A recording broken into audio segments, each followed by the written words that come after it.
like a while ago, I made an entire video about how two bishops are almost always better than the rook, with some exceptions.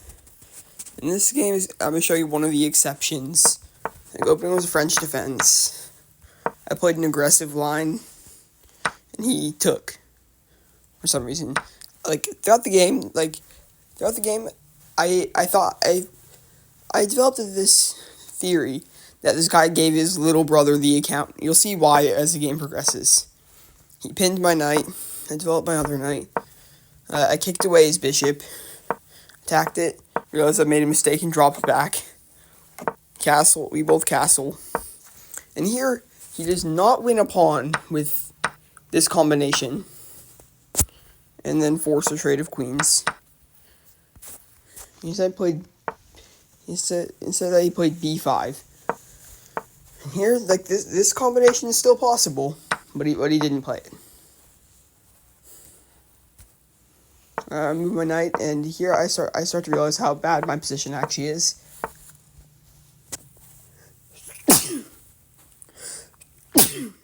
And I realized that and he played this, which I realized I can just take. And just free pawn. I moved my queen to escape the pin. He attacked my bishop. I defended it with my knight, and he gave me another pawn. And it wasn't until this point I realized I'm actually losing. At this point, I realized I was actually losing. So I took one more pawn to try and gain as much material advantage because of this fork. And here, I thought I did the calculations. Stockfish found another line, but shut up, Stockfish. No one cares about you. He can't take with the bishop because his pin he can't take with the bishop because his pin to the queen. Rook e1 looks like mate. Rook's pinned to the king.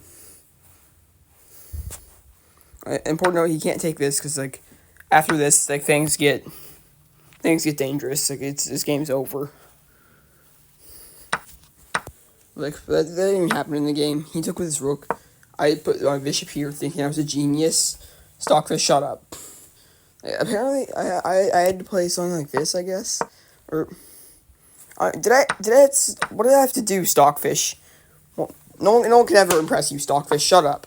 I put queen f1 and try and keep my queen on the light square diagonal, so the rook can't go to c4 and defend. He defended his bishop. We get a series of trades, and here, he has two bishops, I have one rook. And two bishops are always better than a rook, unless one of two things happens. One, the rook can infiltrate on an open file. Two, the rook has passed pawns. And here I have both of those. My rook can take control of the d file, and I have two connected passed pawns. And here, I'm actually winning. I was a little skeptical, but I started pushing pawn slowly. And here, I thought it might be a draw. Also, this looks really good, but it actually hangs mate.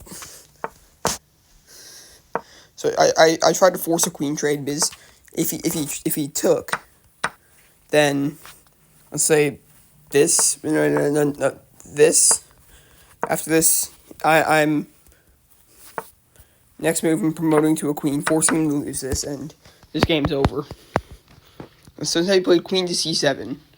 Again, this looks really good, but it hangs mate. Like that.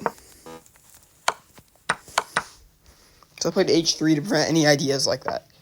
And here, I actually played a brilliant move. Queen takes c5.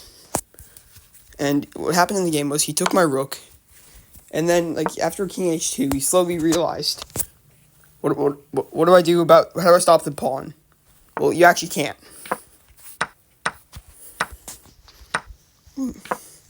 So instead, they just took this pawn and just kind of hoped for a draw.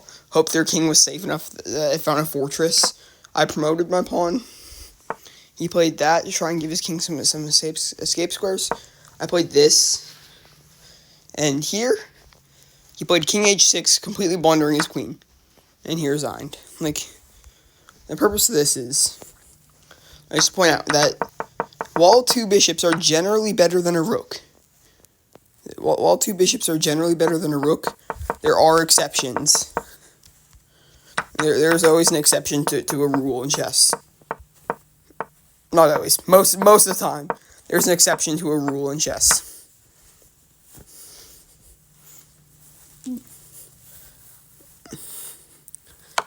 Yeah, like the concept of two pieces against a rook is complicated. Sometimes the pieces are better. Sometimes the rook's better. Usually the pieces are better, but here it's the rook because I have passed pawns and an open file. If those conditions are met, then the rook almost always wins with perfect play. Okay, that's why I won this game, despite my opponent having the bishop pair against a rook. Because if you have passed pawns like this, then your opponent's gonna have to sacrifice pieces for them when they get too close to the end. So I'm just gonna end it on that. Like just a general lesson. There's always an exception to a rule. Always an exception. Almost. And this game was one of the exceptions. A game where my rook's actually better than the two bishops. So I'm gonna end the video now.